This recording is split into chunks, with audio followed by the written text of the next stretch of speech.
আসসালামু আলাইকুম, সবাই কেমন আছেন? আলহামদুলিল্লাহ, আমিও ভালো আছি। কে কোথা থেকে আমার ভিডিওটা দেখছেন প্লিজ কমেন্ট করে জানাবেন। আজকে সকালে আমি ভাবছি একটু নাস্তার ভিডিও বানাই, প্রত্যেকদিন নাস্তা খাই, ওইগুলো একটু ভিডিও বানাই। তা আজকে আম্মু পরোটা বানাইছিল, তাই পরোটা আম্মু বলতেছে আমি বানাই দিচ্ছি, তুই শেখ। পরে আমি ভিডিও বানাচ্ছিলাম আর পরোটা শিখতেছিলাম। আমি জানি না কেমন হয়েছে, বাট হলেও ট্রাই করেছি ভালো বানানোর। পরোটা বানাচ্ছিলাম আর আব্বুর সাথে কথা বলতেছিলাম। আব্বু বারবার এসে লাইট অফ করে দিয়ে যায়, এ করে ও করে। আব্বুরে বুঝাচ্ছিলাম, আব্বু বলতেছে তুমি কি করতেছো এরকম লাইট মাইট জ্বালায়। তা আমি বলতেছিলাম যে হলো এই তো ভিডিও মেক করতেছে আব্বু। তা বলতেছে আচ্ছা আচ্ছা করো করো, সরি সরি। তাই বলে আব্বুর সাথে এই গল্প করতেছিলাম, তার মধ্যে পরোটা বানাচ্ছিলাম। আমি একটু কম তেলের পরোটা খাইতে পছন্দ করি। আমি পরোটার চেয়ে বেশি রুটি খাইতে পছন্দ করি, কিন্তু আজকে আম্মু চাচ্ছিল যে আমরা পরোটা বানাই। তারপর পরোটা বানালাম। আমরা লাল আটার রুটি খাই, ওইটা একটু ফাইবার বেশি আর ওতে ফ্যাটও কম হয়, এই জন্য। তাই পরোটা বানাচ্ছিলাম, আম্মুর সাথে গল্প করতেছিলাম। করতে করতে পরোটাও সেকা হয়ে যাচ্ছিলাম। পরে দুই মা মেয়ে মিলে আমি আর আম্মু মাঝে মাঝে একসাথে কিচেনে কাজ টাজ করি, তখন গল্প টল্প করা। আর আম্মুর সাথে কাজ করতে আমার ভাল লাগে, কেন কি আমি আর আম্মু একদম বান্ধবীদের মতো। আমার আম্মুর সাথে গল্প করি, কাজ করি। আমি বাইরের মানুষদের সাথে অত বেশি মিশতে পছন্দ করি না, বাট আমি আমার আম্মুর সাথে অনেক ক্লোজ। আমার আম্মু আমার বান্ধবীর মতন একদম।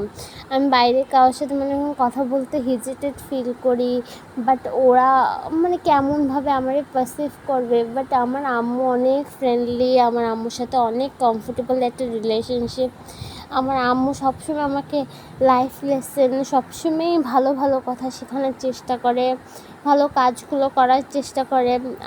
আমার কাছে মনে হয় বেস্ট ফ্রেন্ড হিসাবে বাইরের মানুষকে না বানিয়ে নিজের মাকে বানানোই বেশি বেটার। কেন কি মা হলো এমন একটা মানুষ যে তোমার কখনোই খারাপ চাবে না, বা তুমি কিছু একটা শেয়ার করছো ওইটা কখনো কারোর কাছে যেয়ে বলবে না। সবসময় তোমাকে বোঝানোর, তুমি খারাপটা করলেও তোমাকে বোঝানোর চেষ্টা করবে, আর ভালোটা করলেও তোমাকে সাপোর্ট করবে সবসময়। আর আমার আম্মু বলে যে হলো মেয়েদের সব কাজ শিখে রাখা ভালো, শ্বশুরবাড়ি গেলে বা নিজের জন্য, মেন কথা কারোর জন্য না, নিজের জন্য শিখে রাখা সবচেয়ে ভালো। কেন কি তুমি যখন সব কাজ জানবা তখন তোমার কাছেও ভালো লাগবে। এই জন্য অনেক গল্প করলাম, গল্প করতে করতে আমার ডিম পোচও হয়ে গেছে। তার ডিম পোচ করার পরে এবার হলো আমি আর আমার বোন মিলে প্লেটিং করবো ভাবছি। এটা মনে করেন সবসময় তো আর অর্গানাইজ করে খাওয়া হয় না, বাস ভাবছি আজকে ভিডিও করবো দেখে একটু সব প্লেটিং করলাম, করে একটু স্ন্যাপ ট্যাপ নিলাম। নেওয়ার পরে হলো আমরা দুই বোন ভাবছি একসাথেই বসে খাবো। তো আমরা দুই বোন একসাথেই বসে খাচ্ছিলাম আর গল্প করতেছিলাম যে ভিডিওটা কিভাবে এডিট করবো। আর আমার একটু ঠান্ডা লাগছে, প্লিজ আমার ভয়েসটা সবাই ইগনোর করবেন।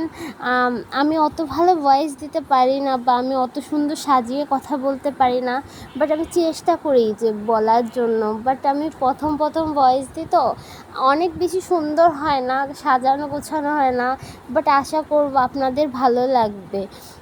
আমাকে সাপোর্ট করবেন, সাবস্ক্রাইব করবেন, ফলো করবেন প্লিজ, আর ভালো ভালো কমেন্ট করবেন, আর আমার ভিডিওগুলো দেখবেন সবাই। আল্লাহ হাফিজ, সবাই ভালো থাকবেন, সুস্থ থাকবেন।